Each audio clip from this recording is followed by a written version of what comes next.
Eu sou presidente da Associação do Canto do Atins, sou nativa, nascida e criada lá dentro daquela comunidade. Também trabalho na área do turismo. Hoje a gente trabalha mais, minha profissão é pescadora, né? Mas hoje trabalho no turismo. Mas a gente tem muito essa profissão ali. São profissional, a nossa profissão é essa. Mas aqui a gente teve uma reclamação da representação de comunidades nativas. Tá certo? Estamos recebendo um título ótimo, maravilhoso. Estou muito feliz por isso. Mas nas nossas comunidades nós temos muitos problemas. Aqui se fala muito de turismo, se fala de muita coisa, mas dos problemas das nossas comunidades. Alguém do governo saiu, foi lá, pesquisou, viu como vive aquelas comunidades, a necessidade de Ponta do Mangue, Canto do Atins, Queimada dos Britos, Baixa Grande, Baixa da Onça. Vê como aquele povo vive. Eu não estou falando de quem recebe turismo. Eu não estou falando aqui do meu restaurante ou do restaurante de fulano. Porque se você ir lá está cheio, você acha, aqui vocês estão ganhando milhões. Eu estou falando das outras pessoas. Porque nem todo mundo dentro daquela comunidade, aquelas comunidades, elas vivem realmente de turismo. E como o Gil falou aqui, ali pessoas vendem os seus terrenos dentro do Atins, aconteceu muito. O Atins expandiu por causa disso, uma coisa que cresceu desorganizada. Hoje em dia a gente vive lá lutando para organizar isso, a própria comunidade, os próprios empresários. Agora, graças a Deus, a gente está recebendo mais um pouco ajuda aqui do governo, da prefeitura. O Roninho estava lá esse final de semana, mas é muito difícil, a gente tem uma dificuldade muito grande com questão do lixo, que a gente já não sabe mais o que fazer. Tudo que a gente pensa quase dá errado. Se vem pela balsa, o lixo cai na água. Se vem pelo estação, se vem de trator, são poucos, os resíduos são muitos. Então, cresceu muito, né? Quando você fala o turismo foi bom, é maravilhoso. Hoje em dia, posso dizer que eu vivo do turismo. Eu trabalho no turismo. Meu pai tem um restaurante e a gente vive disso, toda a nossa família. Mas vem todos os problemas. Eu estava pensando quando ela falou do café, que a moça, você percebeu que não tinha café? Então, estava aí. Eu percebi os problemas da minha comunidade. E foi aí que eu comecei a me dedicar à minha comunidade, correr atrás, junto com a tia Maria do Celso, porque ela já estava com mais de 60 anos, lutando, gritando sozinha,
que veio da Europa, que veio de lá, e fez um resort dentro do Atins, porque aquele lá tem dinheiro.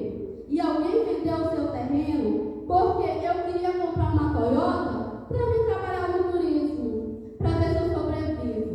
E aí eu continuo o quê? Sendo empregado das pessoas que vêm de fora. E é isso que está acontecendo. E isso aconteceu em Atins, porque todo mundo sabe que isso aconteceu. Eu nasci, eu vivo lá. Eu presencio isso diariamente. E a nossa comunidade, a gente tenta preservar. A gente preserva. Eu e a Maria dos Céus, a gente tem uma briga muito grande para preservar Campo do Atins e Ponta do Mangue, porque fica muito próximo ali de Atins. Então a gente tem uma briga diariamente para preservar aquilo ali. Mas a gente também quer ter dignidade. A gente quer essa rede elétrica para a gente também ter um pouco de conforto. Sabe, é muito ruim. Eu não falo, tem pessoas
da manhã, ia caminhando.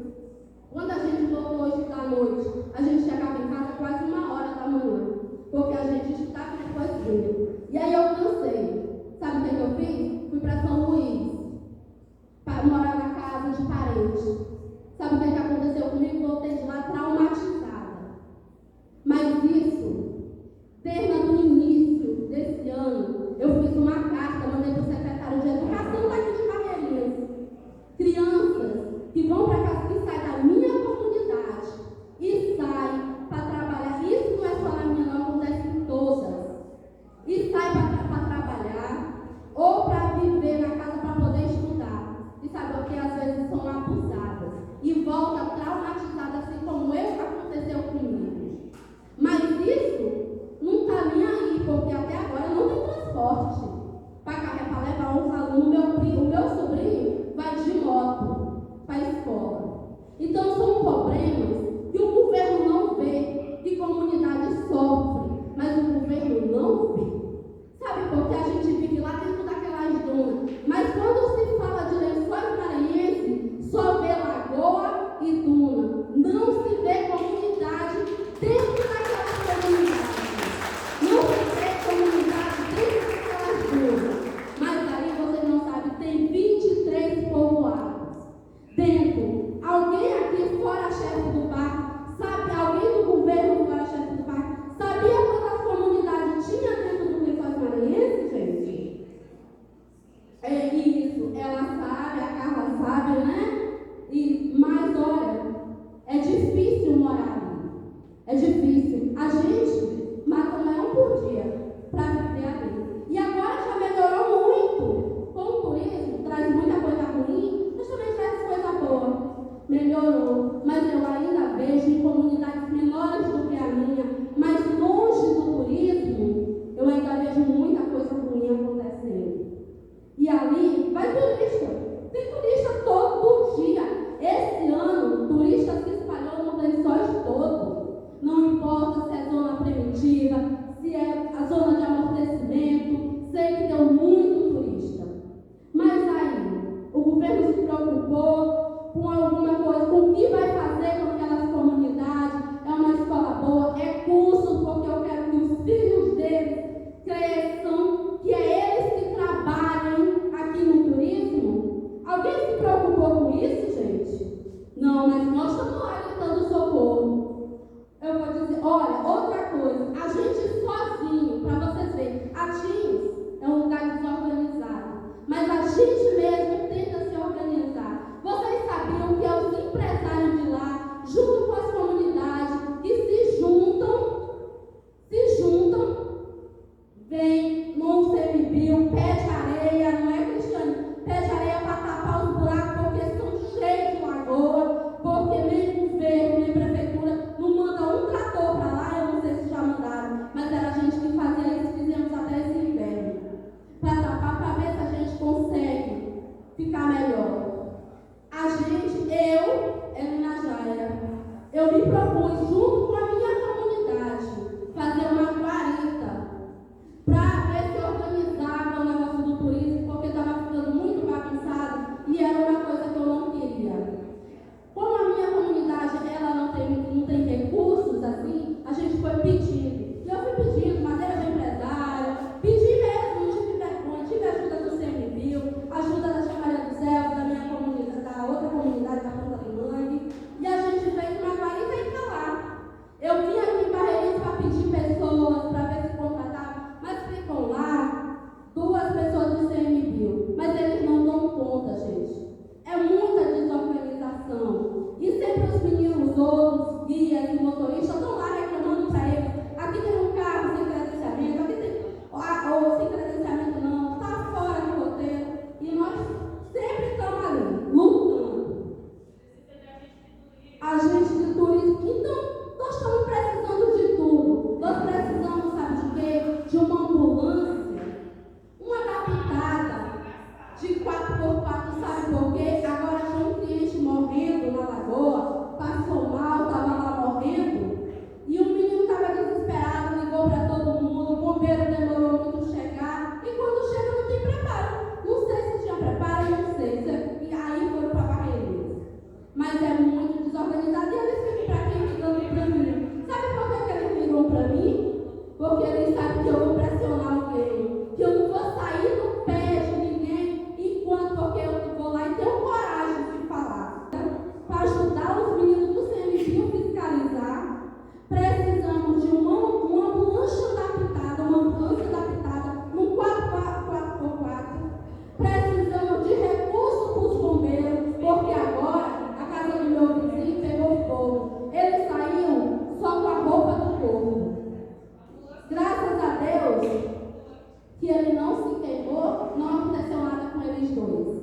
saiu só de bermuda, a mulher saiu só com a roupa que estava.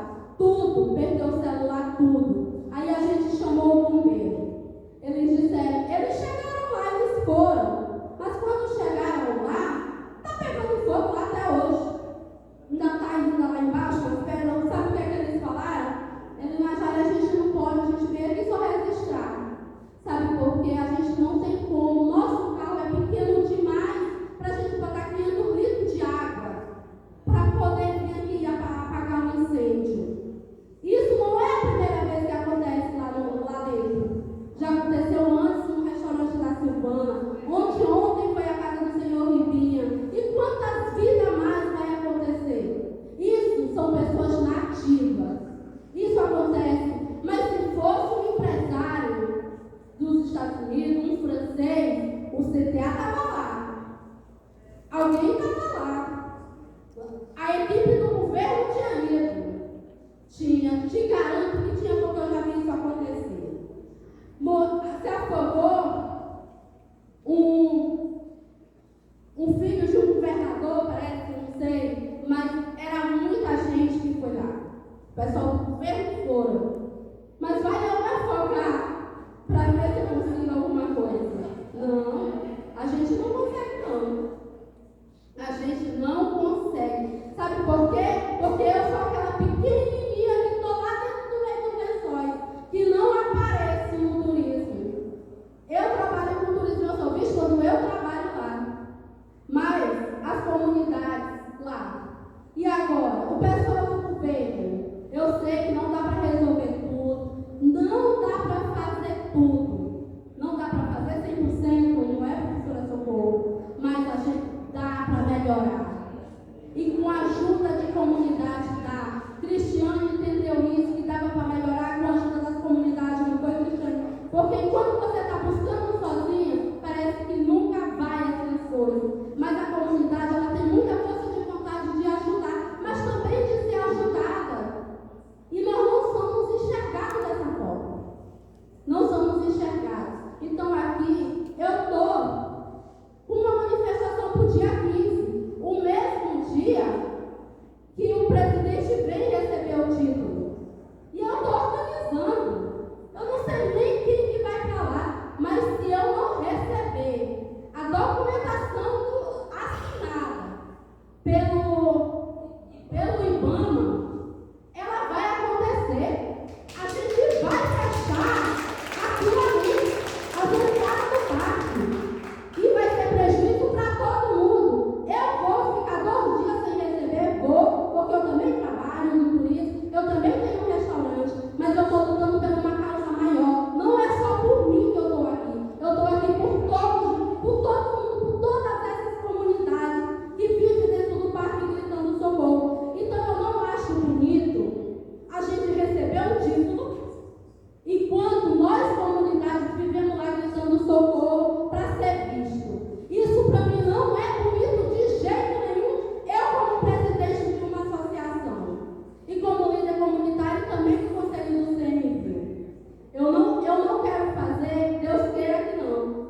a comunidade não é a mesma história.